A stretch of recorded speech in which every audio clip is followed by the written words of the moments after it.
this would be cause for concern, to be fair. Now, it doesn't mean that we should not have a friendly relationship. It doesn't mean that we shouldn't negotiate. If we know who they are and we know what they're about, okay, keep them at a safe distance, and it would be better to have some investments coming in from them than not. Let's go on to President Trump in the Middle East here, because this has been going on all week. There have been quite a few wins, but there also has been a little bit of misrepresentation out there where I think it's right to try and have sort of a critical eye and see the potential pitfalls. But overall, it's been pretty good.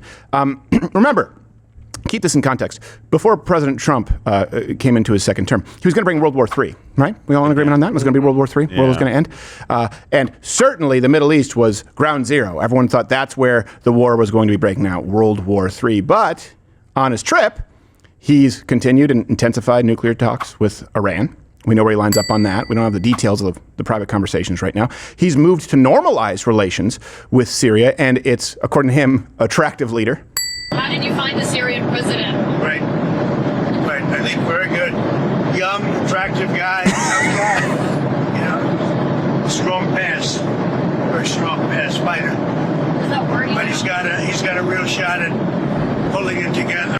And people are getting mad about this. Let me be really clear. Donald Trump always compliments international leaders, to be clear. He did it with Kim Jong-un. He always tries to start off with compliments. So if you have experience, very good businessman, he was very successful. And with the leader in Syria, he's just down to like, nice mustache. And he's like, he looks nice, good tan. So he'll start off with a compliment. Of course, the guy's a terrorist, but he'll start off with a compliment. Strong fighter, Stephen, strong fighter. That's dangling the carrot. Yes, it's a little bit of flattery. And then, he moved on to calling Kim Jong-un fat. Yes. And saying that Putin was being childish and bragging about winning World War II. Like, you see, which he did, by the way. He just did again. So you see this with him. He compliments you first. It's called being a salesman. Exactly. Yeah. It's called. I did it as a daughter to a salesman. Yeah. I told some fat housewives, "It's a nice ass you got there. How do you like pork chops?" And then they found themselves like, I don't need 3 Hoovers, but that guinea was so nice to me.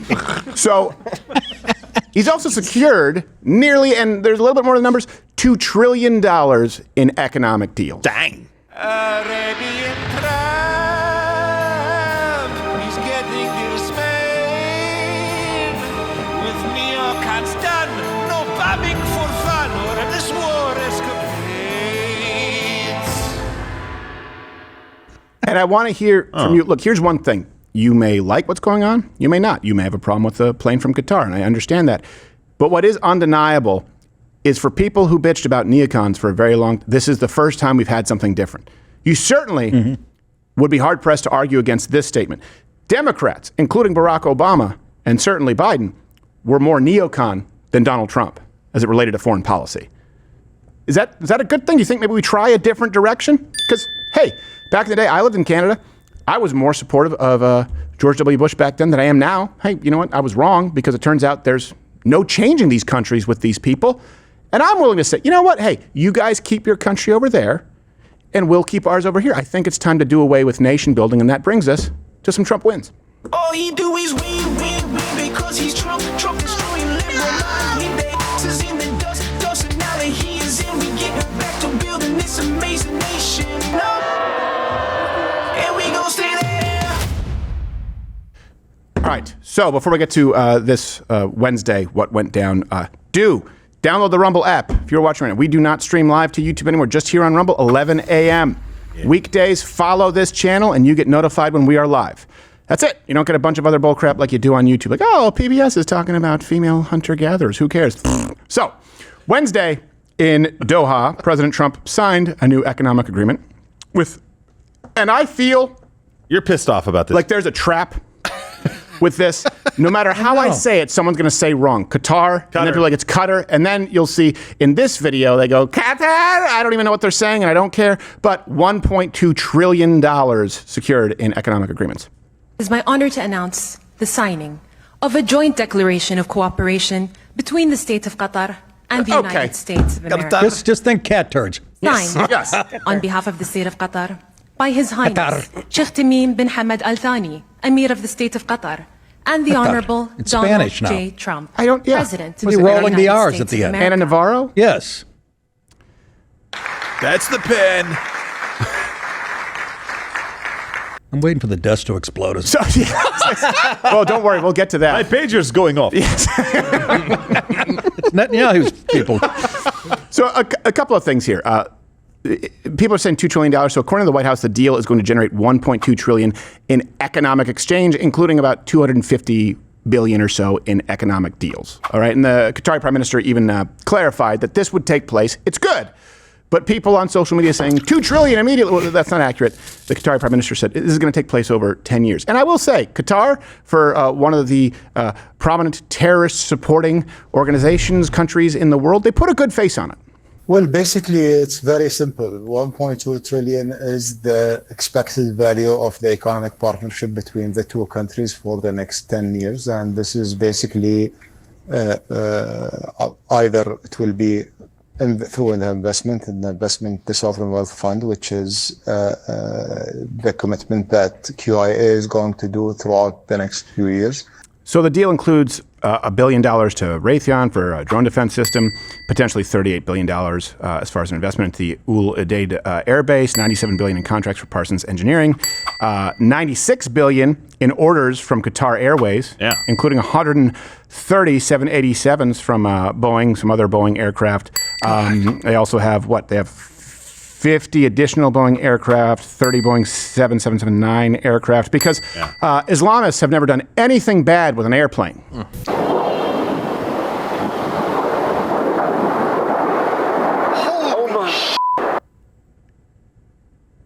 Well, that wasn't really even a sketch. That was just a sad historical incident. Yeah. Jeez. Way to take the worst moment of my childhood and... Well, I think it makes a point. I stand by it. So, some potential problems Good point. with these deals. Look, Qatar is not a pro-freedom, certainly not an America First type nation. They do have interests that are diametrically opposed to ours sometimes. So since 2017, we've talked about China quite a bit. We have to call balls and strikes. References are all available. Link in the description. They've spent nearly $100 billion trying to influence the United States. Yeah. So when people talk about APEC, and yep, it's a problem. It's the only one that lobbies, the only organization that lobbies on behalf of a foreign nation. Just lobbying from Qatar, $224 million. Universities, the last number I gave you was $2 billion. We have an updated number. Since 2017, $6.3 billion spent in influencing universities. Investments, weapons, there's another $60 billion there. And there are a few President Trump cabinet members who've worked on behalf of Qatar receiving lavish salaries, including Pam Bondi, Susie Wiles, Kash Patel, to varying degrees. So my thing is this. If you have a problem with lobbyists, if you have a problem with foreign interests, if you think that there are people who sort of dwell in the swamp, okay, well, this would be cause for concern, to be fair. Now, it doesn't mean that we should not have a friendly relationship. It doesn't mean that we shouldn't negotiate. If we know who they are and we know what they're about, okay, keep them at a safe distance, and it would be better to have some investments coming in from them than not, right? That sort of money clarifies. Yes? Keep your friends close, but your enemies close. We need to get Josh to do the. I like his voice Godfather. is so good. I for that. You're right. I was lazy on Yeah, that one. I like Josh's. And, Nice. what about you? Hey, Yeah. Like, I don't know who it is unless he has the hands. it's like a Pizza Hut commercial. I like. I'm a deep dish guy. So. But right, keep your friends Yeah. close, but your enemies closer. Yeah. Sort of. Well, look, there's also Trump's doing. There's also the issue of the plane, which the Qatar Yes. Prime Minister discussed with a CNN reporter who is a Sharon Stone lookalike. Can we take a moment to get to the bottom of this offer by Qatar of a multi-million-dollar Boeing 747 There's no good way to say it. I know. to President Trump? When did your government first start talking to the US I don't like that smile. about No, me neither. this aircraft? And who broached the subject first? Was it the US or was it Qatar? Well, actually, it's, I know that there were a lot of speculations about this topic. I don't know what is the reason that instigate this. This is a very simple government-to-government dealing when Ministry of Defense and Department of Defense are still exchanging the possibility of transferring one of our 747s-8 to be used as Air Force One, and it's still under the legal review. So there is nothing really. I don't know what was like, why it became like so big as a news that this is something that considered in a very strange way. Now he seems a little flustered, right? He seems like he's Eddie Haskelling it a little bit, but it should be noted that there was some controversy with the female interviewer in question, taunting him, at least violating Islamic decorum.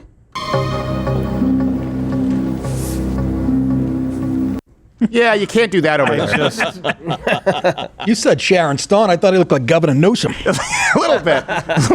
Or Gordon Gekko. Less. Oh, there you go. Yeah. Greed. Yes, she does. She does. Greed is good. I agree. We have no problem. No qualms for me. Oh, the falcon teaches the falconer. I don't judge a man's character by the size of his wallet.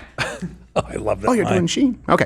So, were you about to say something there, Joe? I was about to say, look, with Qatar, I understand the problem. I lean towards not trusting them. I don't think they're our friend. With the airplane, he shouldn't be accepting a gift like that. And hopefully, what happens is he's letting them save face through a legal review, basically saying, "Oh, I would have taken it, but the legal review," so he doesn't offend them. Right. I hope that's the way that we go.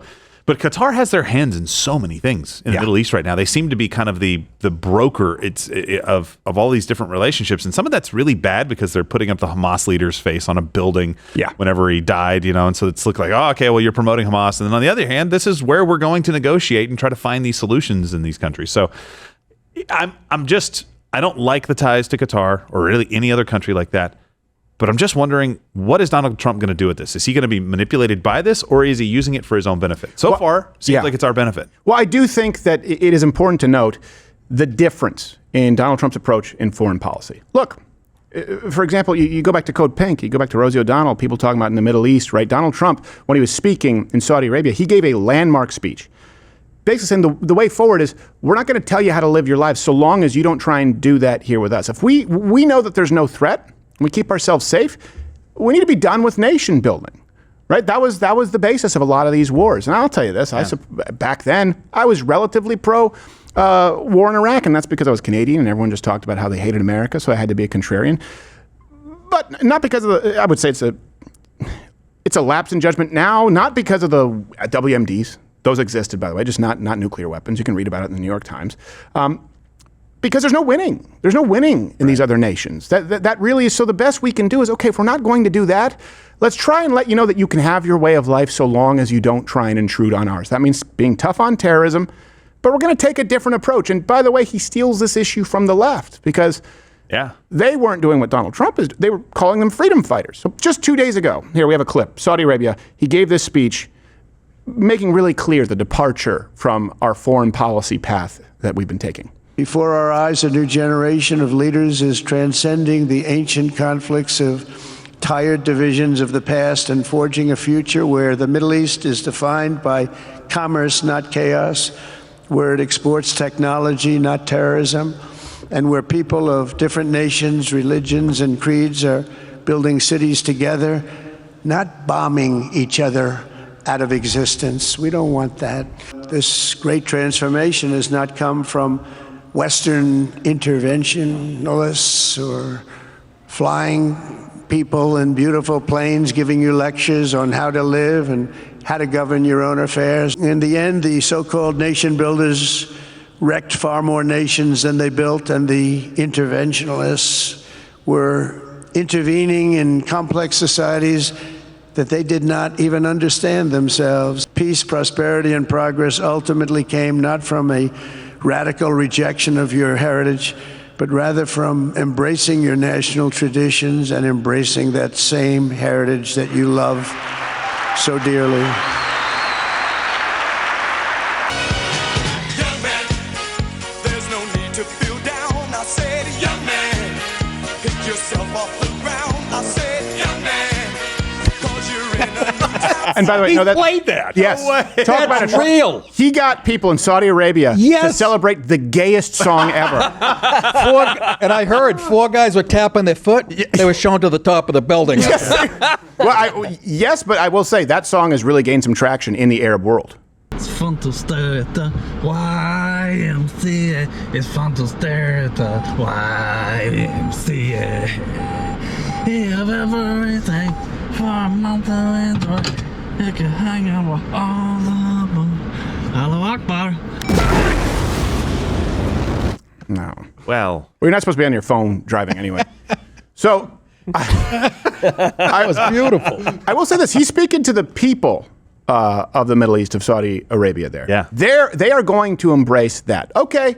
You want us to keep our way of life? We're not just talking about the politicians here. We're talking about the people. They do feel as though, whether it's true or not, that the United States has tried to be this sort of nation-building empire, not colonizing, but trying to thrust our Western way of life upon them. And you need to understand that a lot of those people, now I think it's backwards. I think it's perverted. I think Sharia law is awful.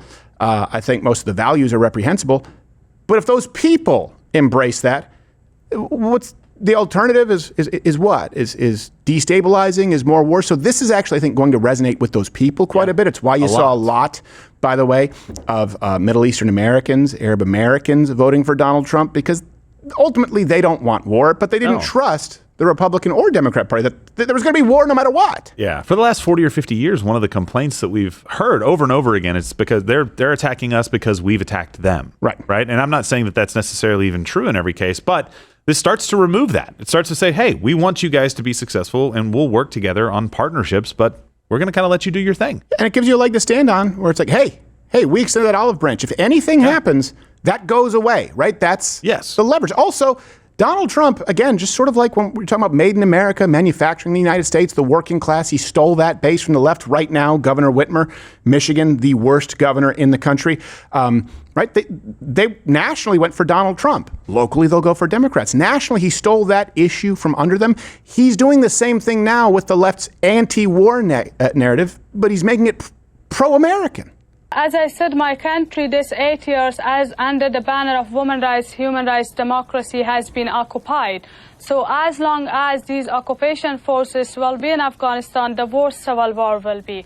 Because their government, US and NATO, supporting these terrorists, these warlords, and also these now negotiating with Taliban. If you want to liberate Afghan women and Afghan men and Afghan children, you stop the war. You end the war. Okay.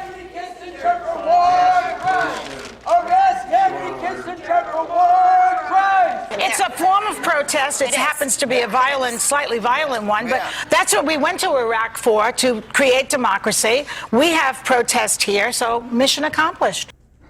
Okay, your wish is his command. YouTube's is something you're not allowed to say according to the guidelines. I was quoting the guidelines. I'm glad you're still here. It means you watched this video all the way through. Oh, it says here that Rumble, where you can go follow my channel, lets you say pretty much anything, provided it's not illegal.